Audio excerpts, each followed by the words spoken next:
All right, Nathan, thanks. New at noon, the National Junior College Football Spotlight will be shining on Little Rock for the foreseeable future. Governor Asa Hutchinson announces today that the NJCAA Football National Championship game, it's going to be held at War Memorial Stadium starting this year through the 2023 season. The games will also air on the CBS Sports Network. Hayden Balgavy and Dorian Kraft will have much more on the big news coming up tonight at 6 and 10. Developing this afternoon, officials at the University of Arkansas Pine Bluff say 2 people were hurt during an altercation on campus Thursday evening. According to reports, a male student was shot during the incident that happened in the parking lot near the campus cafeteria. A woman was stabbed as well. No word on if that victim is a student also. Both were taken to a local hospital, and at last check, they are both stable but in serious condition. Campus and Pine Bluff police are investigating this incident. Little Rock police issue a safety alert for the city and a $20,000 reward as they search for a man connected to multiple murders. Of course, this is a story we first brought to you on THV-11 News at Noon yesterday, and the search continues this afternoon for that man who attacked 4 people with a knife, killing 3. Here's what we know right now. Little Rock police released this surveillance video of the man believed to be the attacker. He's considered armed and dangerous. Someone who survived one of those attacks says he was an adult black male over 6 feet tall. Police say all of the attacks happened between 1 and 4 a.m. The first deadly stabbing happened back on August 24th last year on South Gain Street, where a 64-year-old man was killed. The second attack was a month later on September 23rd on West 12th Street, killing a 62-year-old man. Police responded to the third attack earlier this month on April 11th, and that was at 19th and Marshall Streets. And then the 43-year-old female victim there was stabbed over 15 times but survived. Then the next day, that fourth attack, the body of a 40-year-old man was found stabbed to death on Wright Avenue. Police Chief Keith Humphrey released a video statement on the attacks and what the department is doing to catch the suspect. I have put additional uniformed and plainclothes officers in the area and increased patrols. We have requested and received the assistance of the Federal Bureau of Investigations, and they are currently assisting us in these investigations. While the stabbing suspect is on the loose, local shelters are trying to reach out to the homeless community about the ongoing risks, specifically those in the 12th Street division. Advocates advise people experiencing homelessness to move out of the 12th Street area until the suspect is found. Aaron Redden works to provide for the homeless community through the nonprofit The Van. He says he plans to spend more time in this area to identify people who may be vulnerable and make them aware of the suspect. If everyone out there would take any shelter bed available, there's still not enough shelter beds. And he added that this situation only highlights why the state needs more resources for the homeless population. We are told there are more than 550 people unsheltered in the metro right now.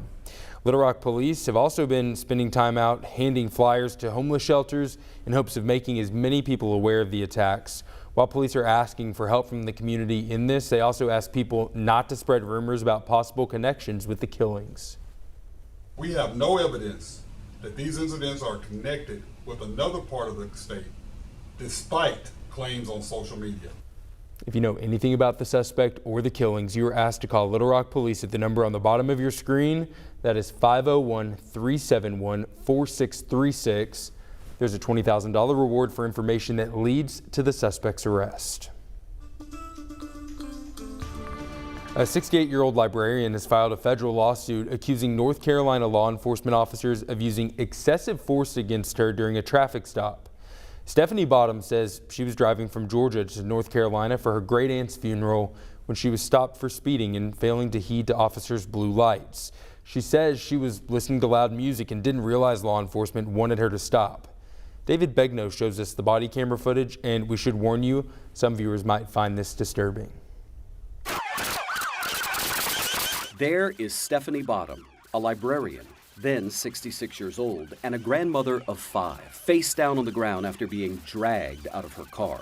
I haven't running. I was just driving. Her offenses, according to officers, speeding 10 miles over the limit and not pulling over for them in Salisbury, North Carolina. I was like, why are these policemen, behind me? Stephanie, what do you think when that officer grabbed you by the hair and pulled you to the ground?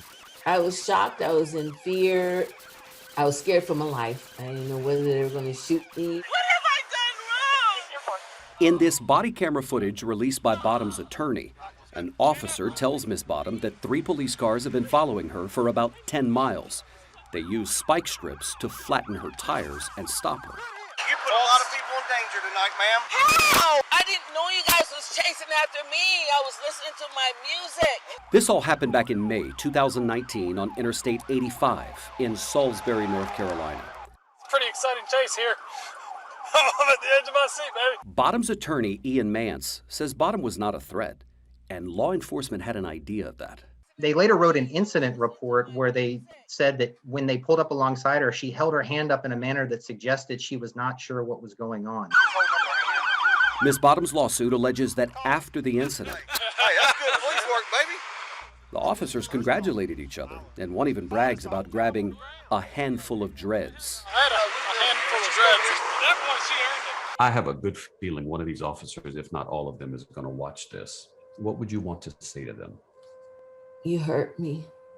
You can't hurt vulnerable people. You can't force and brutalize innocent people. If I was guilty for not stopping right away or speeding, it did not call for what you did to me, and you need to be held responsible. Miss Bottom pleaded guilty to failure to heed to blue lights. She had also been initially charged with speeding and resisting an officer, but they dropped those charges. We reached out to the Rowan County Sheriff's Office and the 3 responding officers, but we never heard back. The Salisbury Police Department declined to comment. A spokeswoman for the city of Salisbury told us it cannot comment on pending litigation, though it had previously issued a statement saying, quote, "The Salisbury Police Department strives for positive interactions with our residents and visitors." David Begno, CBS News, New York. Bottom says the officers tore her rotator cuff. She is suing the 3 officers who removed her from the vehicle, the sheriff of Rowan County, North Carolina, and the city of Salisbury.